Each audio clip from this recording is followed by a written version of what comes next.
Estás conectado con Galáctica, Radio y Televisión Iberoamérica, la plataforma comunicacional más activa y dinámica de esta era. Galáctica Digital. Mucha vibra para vos. Hola a todos, muchísimas gracias por estar aquí nuevamente, por acompañarnos. Saludos a todos ahí del otro lado. Bueno, bienvenidos una vez más a este informe por aquí por Galáctica Radio y TV Digital. Bueno, gracias por seguirnos, no solamente este segmento, este contenido, pero todos los demás contenidos de nuestro canal. Así que bueno, saludos a los compañeros del canal también, los que tienen programas, los que tienen informes, bueno, los que trabajan en el canal también, bueno, especialmente a nuestro director, Pedro, y bueno, muchísimas gracias a todos. No os olvidéis de seguirnos en las redes sociales, de compartir nuestros contenidos y de darnos vuestro like, que eso nos ayuda a crecer.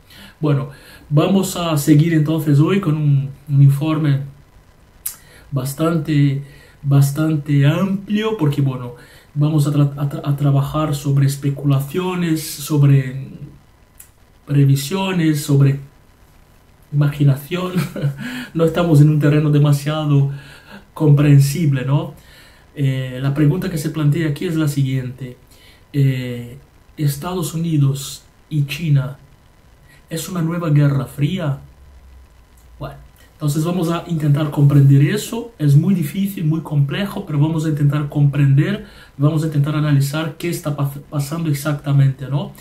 Bueno, entonces, para hacerlo bastante corto, ¿no? Un poquito de historia, recordando, bueno, la Guerra Fría fue una división bipolar de poder mundial entre Estados Unidos liderando el mundo capitalista y Unión Soviética liderando el mundo comunista o socialista, y eso, bueno, se colapsó con el fin de la Unión Soviética, que a la vez todo eso empezó con la caída del muro de Berlín, ¿no? El muro se cayó del lado del comunismo, con lo cual, bueno, venció el capitalismo y se implementó el capitalismo. Incluso mucha gente cree que el comunismo desapareció. El comunismo no desapareció, ¿no? O el socialismo sobre todo, ¿no? Que no es exactamente lo mismo. Ya vamos a hablar sobre esas diferencias también, no hoy, pero bueno, no desapareció, sino que se reinventó, ¿no? Antes las pautas eran, por ejemplo, principales era la propiedad privada. Hoy, bueno, el socialismo y el comunismo no tiene otra agenda, otras pautas en su agenda, ¿no es cierto? Como por ejemplo China. Bueno, China es el país más expresivo y de una especie de socialismo capitalista, ¿no es cierto? Una política socialista de control total, de intervención absoluta del Estado en todos los sectores posibles e imaginables, ¿no? Dentro de la sociedad, y al mismo tiempo, bueno, con una economía agresiva de capitalismo salvaje, ¿no es cierto? Con una capacidad competitiva enorme a nivel mundial. Bueno, eso ya no es novedad para nadie. Todo el mundo sabe que China en los últimos 30 años se fue convirtiendo poco a poco, muy de a poquito, en la potencia mundial más importante, ¿no? Y ahora resulta que, bueno, que China es el nuevo líder mundial. Y Estados Unidos, que ya venía de ser el líder mundial históricamente en el siglo pasado, en el siglo XX, bueno, sigue manteniendo esa posición, aunque, bueno, su estabilidad es muy cuestionable, ¿no? Y no se sabe bien qué va a pasar. Hasta hace poco tiempo atrás, con el presidente Trump, esa dualidad se veía más clara, ¿no? El presidente Trump, bueno, era abiertamente en contra de China, lo decía abiertamente en todas las oportunidades que tenía, mientras que el presidente Biden se mostró un poco más próximo a China al comienzo, durante su campaña, aunque bueno, que ahora comienza a dar ciertas características también de que su gobierno va a combatir a China. Una especie de Macron, ¿no? Un presidente que sabe muy bien manejarse ahí encima del muro, como se dice, ¿no? Entonces más o menos es lo que Biden aparentemente hace. Pero bueno, en los últimos tiempos ha sido más expresivo con sus palabras, ¿no?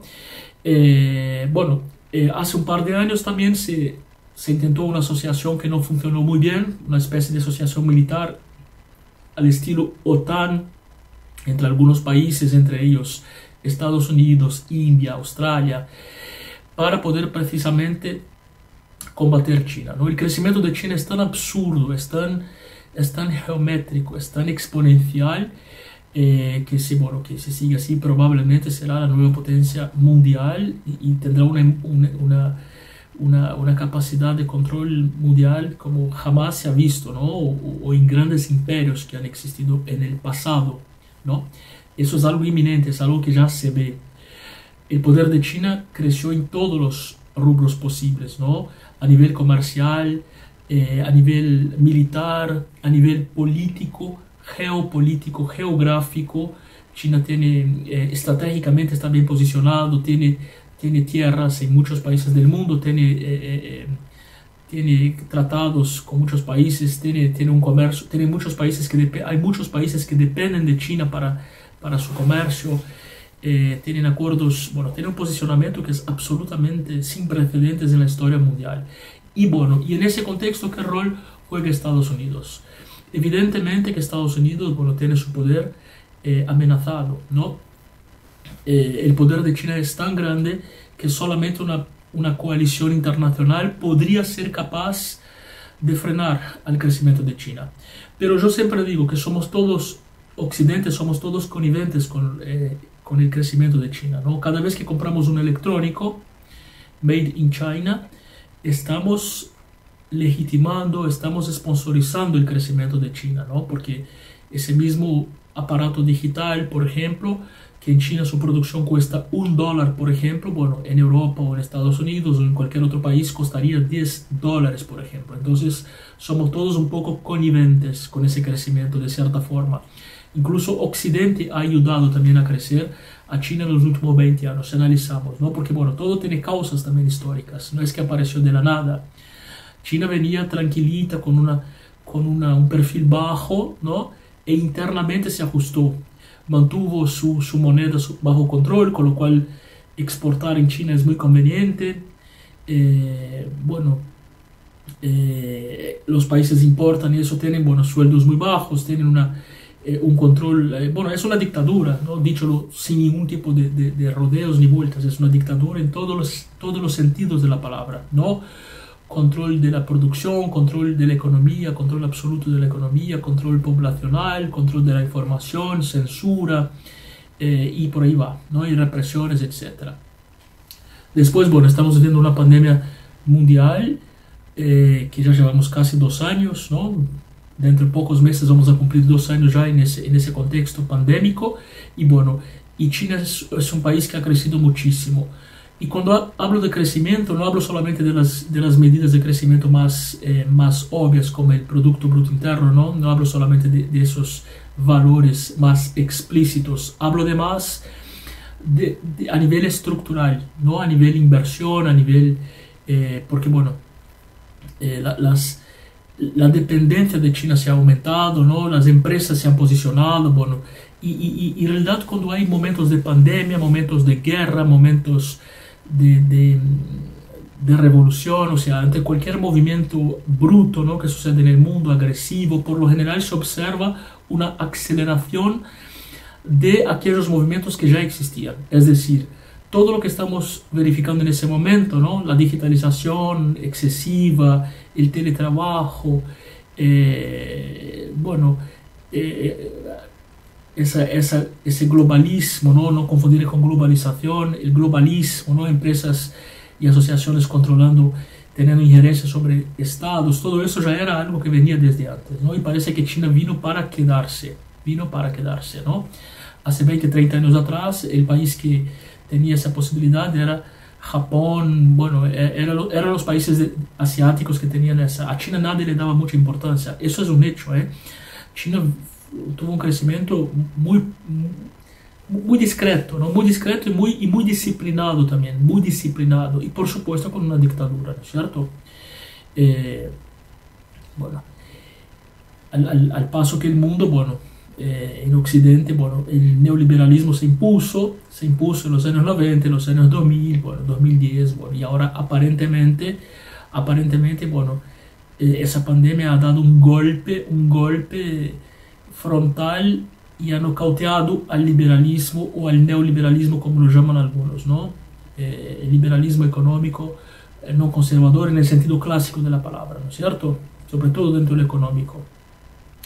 Entonces, bueno, ahora tenemos esos dos agentes que quedan. Rusia se ve un poco desplazado de ese rol que tenía antes como líder de la Unión Soviética. Bueno, en realidad no existía Rusia en tal país, ¿no? en tanto que país existía la Unión Soviética, que tenía ese rol absoluto de control de casi la mitad del mundo, ¿no? Del mundo socialista, mientras que Estados Unidos lideraba el mundo capitalista. Esa ya no parece ser más una cuestión en juego. Sí, bueno, Rusia tiene mucho poder geopolítico actualmente, ¿no? Sobre todo también por tener una gestión, una política bastante centralizada en Putin, con lo cual, por supuesto, que, bueno, que le da además, bueno, Rusia tiene un poder militar, un poderío militar enorme, con lo cual, bueno, Rusia podría ser un actor clave también y decisivo en ese nuevo plan político, en ese nuevo juego político, ¿no? Cuyos actores principales aparentemente serán Estados Unidos y China. ¿Y cuáles son los cuadros posibles? Bueno, todo puede pasar, todo puede pasar. Una alianza militar que se intenta hacer con Occidente, ¿no? Encabezada por Estados Unidos, Australia, India, que, bueno, se ven intentando. Vamos a ver qué hace Biden con eso. Bueno, una alianza militar siempre es algo que habla de, bueno, por algo se llama militar, se potencia un conflicto, ¿no? Se mantiene, bueno, pero más o menos como pasó en la Guerra Fría, Estados Unidos y Unión Soviética armados hasta los dientes, esperando, bueno, el momento de empezar el conflicto, que nunca hubo, afortunadamente, pero esa posibilidad existía constantemente, ¿no? Bueno, China en los últimos años ha cambiado su política de natalidad. China tenía prohibida a todas las familias de tener más de un hijo, y China ahora ha aumentado esa capacidad a 3 hijos, ¿no? Antes fuera de 2 hijos, ahora de 3 hijos, bueno, con lo cual se ve que están buscando una expansión también de su población. China parece que pudiera con todos, ¿no es cierto? Porque ella sola, no es que necesita de otros países, de aliados. China es una civilización en sí misma, es un país absolutamente independiente, es una civilización autónoma que puede encarar a Occidente y, bueno, prácticamente todo el mundo, ¿no es cierto?, de forma independiente. Hace unos 30 o 40 años más o menos, un escritor llamado Samuel Huntington había escrito eso, ¿no? The Clash of Civilizations, en su libro, el golpe de civilizaciones o el cruce de civilizaciones. Bueno, había predicado precisamente eso que iba a pasar, que a comienzos del siglo XXI, bueno, iba a haber un mundo globalizado, pero, bueno, con 3 culturas que no podrían mezclarse, ¿no? Que sería Occidente, Asia y el mundo islámico. Y, bueno, parece que eso se está verificando. Así que, bueno, esa es la gran cuestión macropolítica, geopolítica, a nivel mundial, a nivel global, que tenemos que estar atentos y tenemos que plantearnos, ¿no? En ese momento. ¿Cómo será configurado el polo de poder en ese siglo, ¿no? El siglo pasado, bueno, fue Estados Unidos y Unión Soviética, ¿no? Con la Revolución Rusa, la Revolución Roja de 1917, que ya hace 100 años, se acabó el comunismo, el socialismo se reinventó bajo otras formas, ¿no? Porque sigue existiendo y siempre siguió existiendo y es muy organizado alrededor de todo el planeta. Entonces, bueno, podremos estar viviendo una especie de neosocialismo, ¿no?